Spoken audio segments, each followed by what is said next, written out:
em falar de legado, o Papa Francisco ele se destacou por grandes atos de bondade, de humildade, que partiram do seu bom coração.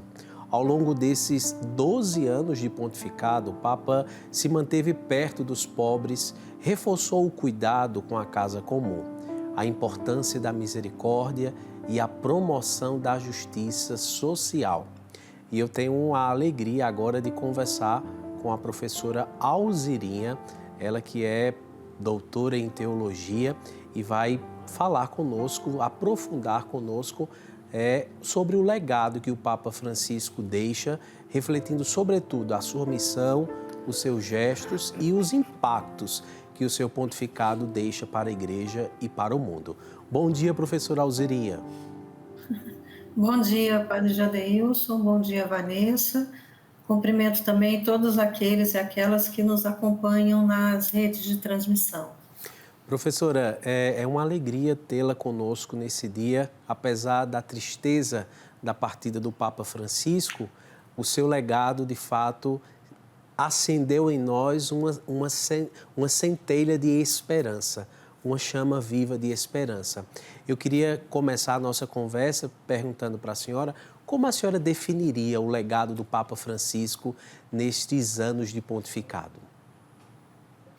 Bom, primeiro eu acho que é importante a gente lembrar que, por mais que nós soubéssemos da debilidade de saúde do Papa, é sempre para todos nós, eu acho que um choque, não é?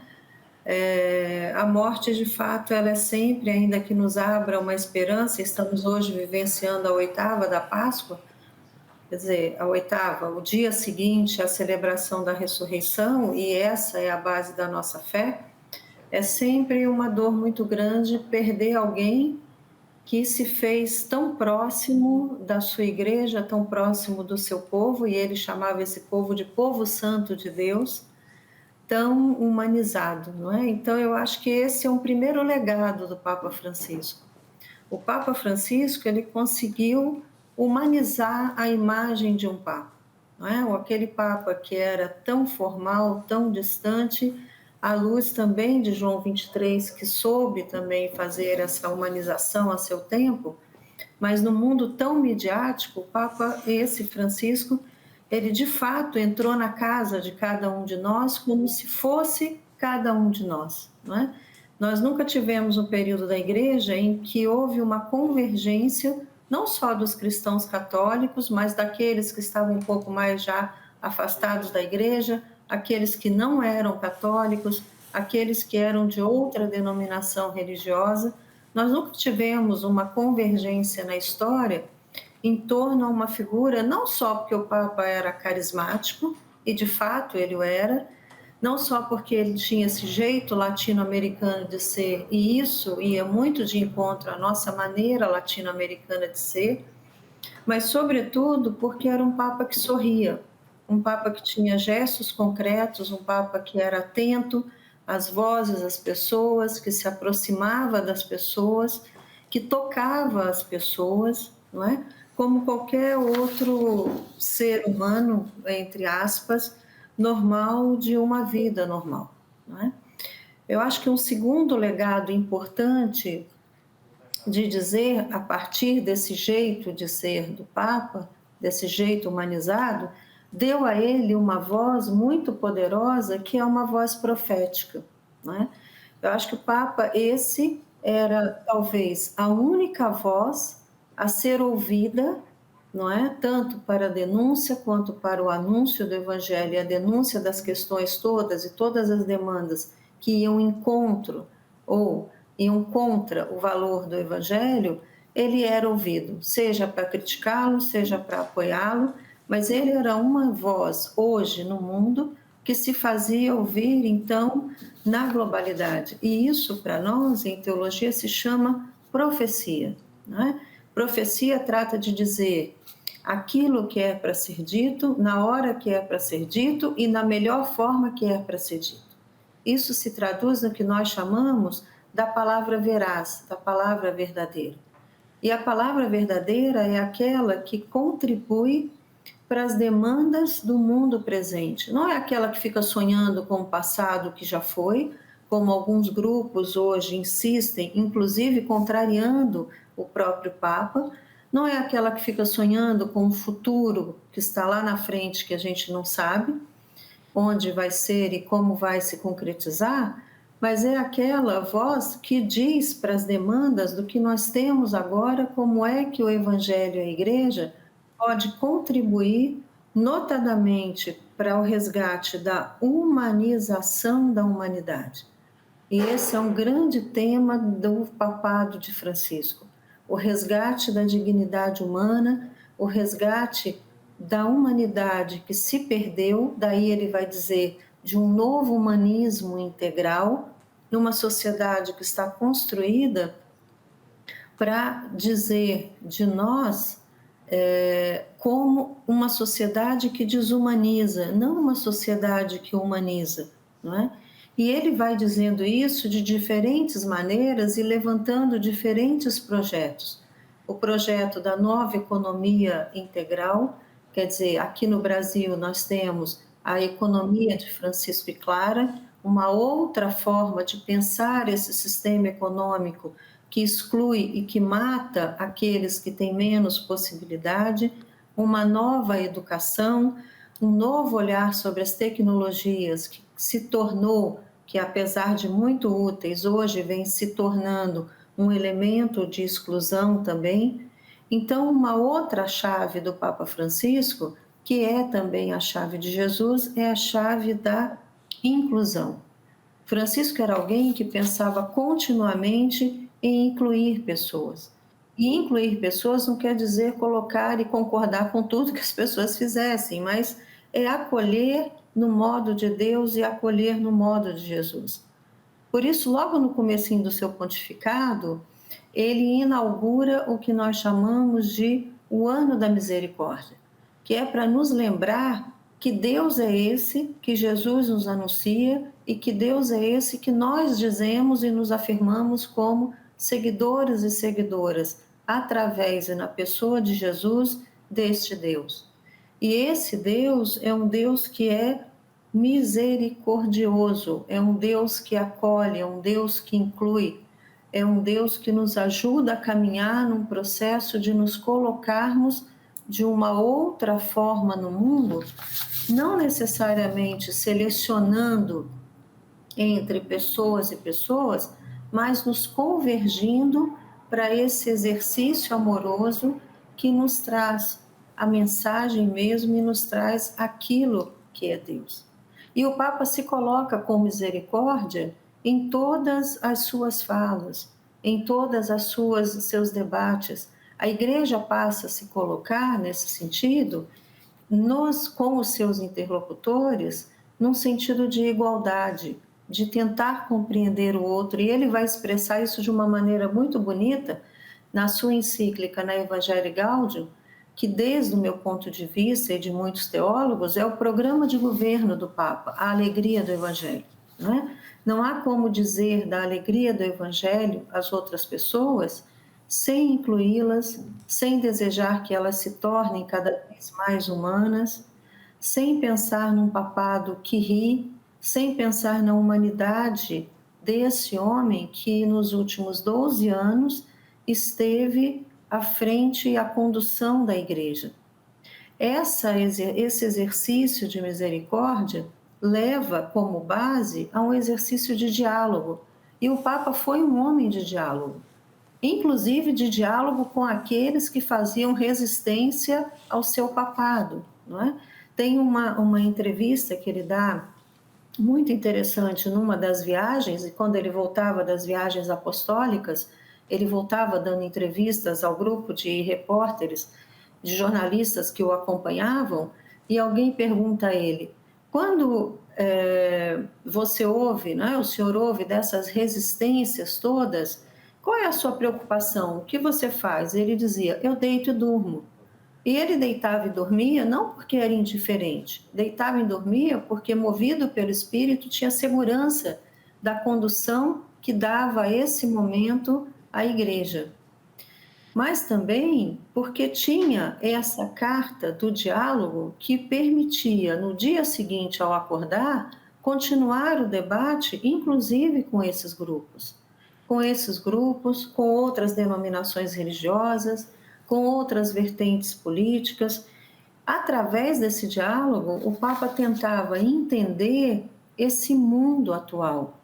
Nunca as reuniões vaticanas, e isso é uma política de diálogo do Papa, que às vezes as pessoas não têm muita noção, os grandes temas, ele convidava pessoas, não teólogos necessariamente, não só gente de igreja, não é?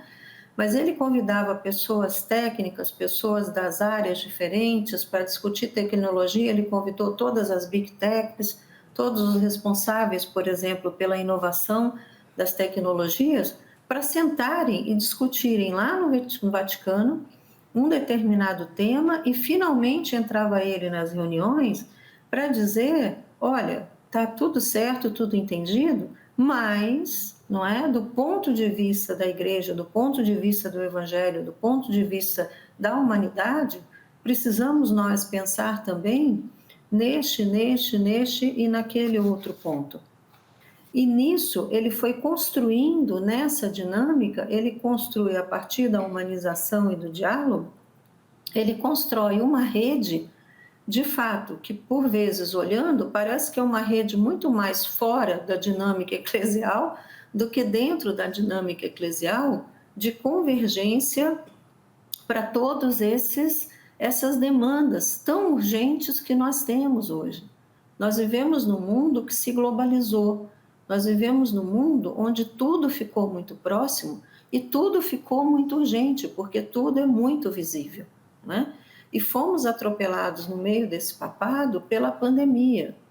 E desde o meu ponto de vista, particularmente, hoje eu postei nas minhas redes particulares, uma das imagens mais impressionantes do Papa foi ele atravessando na pandemia, em março, atravessando a Praça de São Pedro sozinho para dar a bênção,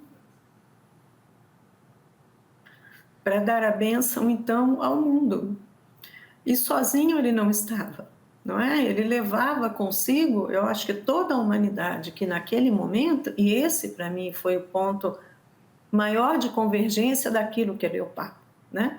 Levava naquele momento o que era próprio de todos nós e a demanda de todos nós. Enfim, eu acho que, para terminar, e eu não me emocionar mais, eu acho que esse Papa, a Maria Antonietta Mello, que é uma teóloga italiana, ela diz que o Papa Francisco é o Papa da encíclica dos gestos, né?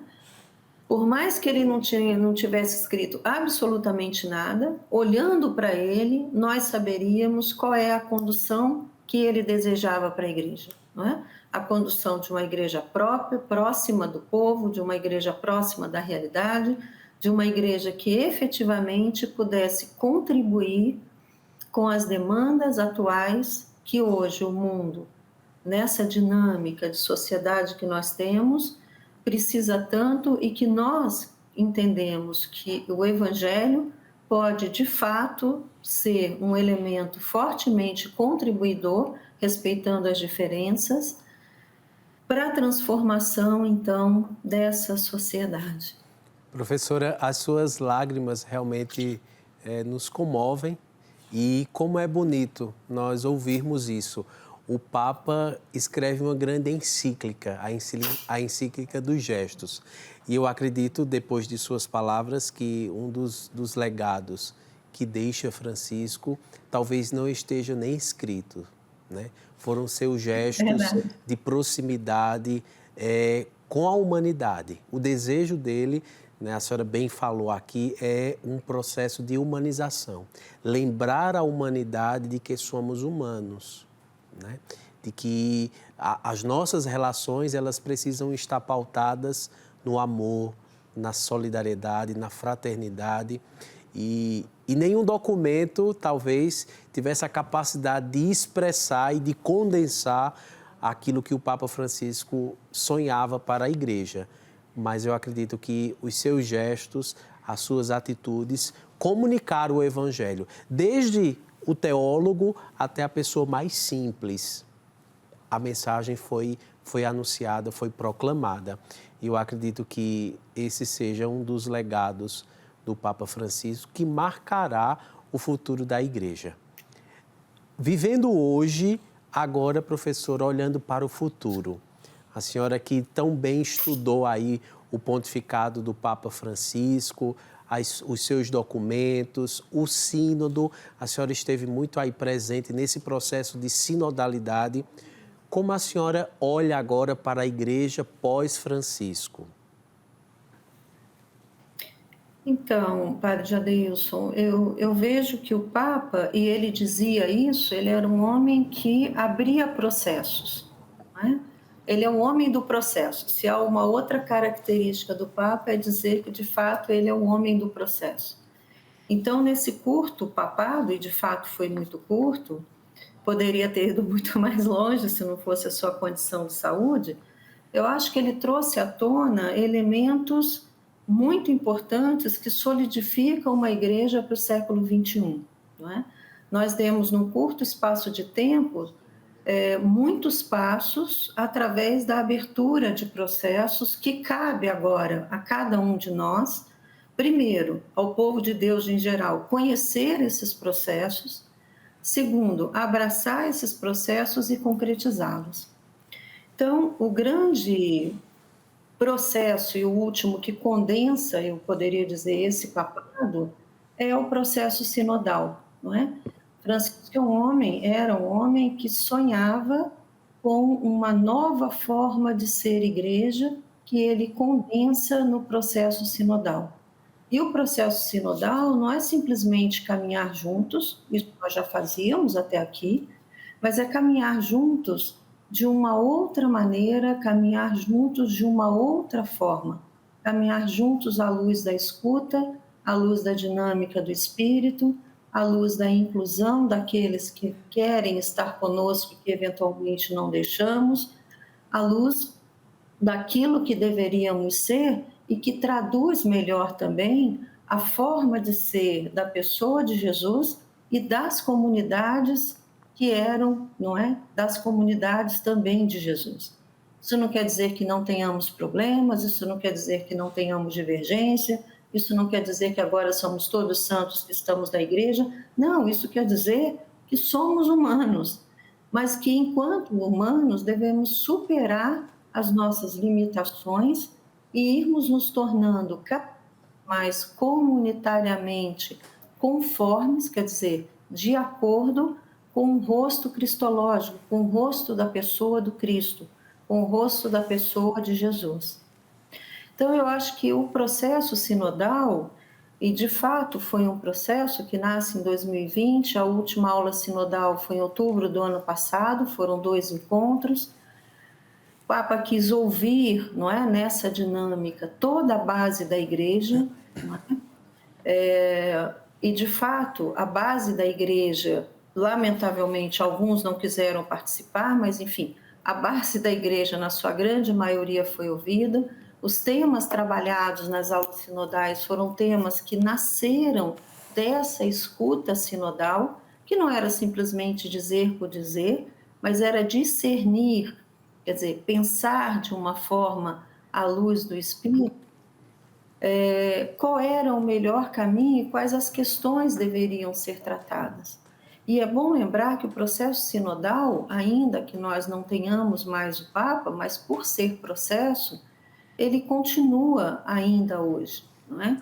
Então, o processo sinodal, ele está na sua etapa mais importante, que é a etapa da concretização das decisões sinodais que foram consensualmente descritas no documento final do sínodo do ano passado. Então, tem 1 mês e pouco, ou quase 2, o Vaticano soltou, o Papa Francisco, então, até então, soltou o que nós chamamos de acompanhamento sinodal. Esse processo agora, ele volta para a base da igreja para nós, de fato, tirarmos o que está no papel e concretizarmos na ação da igreja, na ação das comunidades e na ação daquilo que somos cada um de nós que compõem essas comunidades.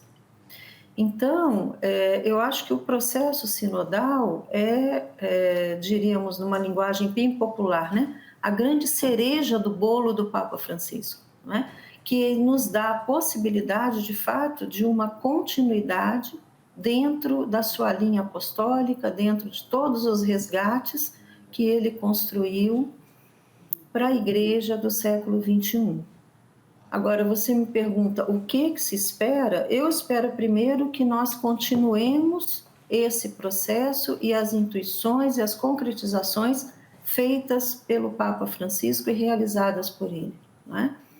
E nesse momento, e hoje eu conversava com um grande amigo, um bispo inclusive, e ele me dizia: Alzerinha, agora nós contamos para que de fato o Espírito não seja aprisionado e que ele haja na igreja para que nós continuemos a dar passos. Obviamente, quem vai vir, não é? Não se sabe quem, mas quem vai vir não vai ser o Papa Francisco e nem deverá ser, não é? Se abre agora uma outra etapa de igreja, uma outra etapa de condução da igreja. Não é? O objetivo é que não seja, mas o objetivo também é que não se volte a um desejo, que a gente não volte a um retrocesso. E isso não vai acontecer, né? E eu acho que isso não vai acontecer porque é um desejo do Espírito, é um desejo de Deus, é um desejo não só porque era um desejo de Papa, mas porque é um desejo da comunidade eclesial, né? Então, eu acho que nós temos boas perspectivas, boas interrogações, naturalmente, mas nós temos, à luz do que foi plantado, não é? As sementes do Papa Francisco, nós temos boas perspectivas de concluir processos, de avançar processos, de solidificar processos e, de fato, continuarmos a ser uma igreja que se renovou e que se preparou à luz do Papa Francisco para sermos uma igreja do século, então, XXI. Nossa gratidão, professora Alzerinha, pelas suas palavras, por ter partilhado conosco um pouco, né, dessas suas impressões, tanto do pontificado como também do legado que deixa o Papa Francisco. E nós queremos agradecer pela sua presença aqui conosco. Conte sempre com as nossas orações.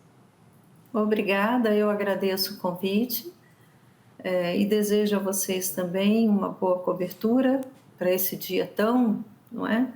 E eu acho que é bom, se você me permite, Padre Adeilson, dizer que aqueles que estão acompanhando as outras redes de transmissão não católicas devem ter muito cuidado com o que estão ouvindo, né? Eu estava agora de manhã acompanhando televisões e rádios desde cedo, né, pela internet. De fato, as pessoas estão muito pouco preparadas para dizer algo sobre a igreja, sobre a sua estrutura, sobre a sua forma de ser, sobre aquele que foi o Papa, não é? Sobre as suas intuições. Então, eu acho que é importante a gente também ter um pouco de crítica, sabe? Sim.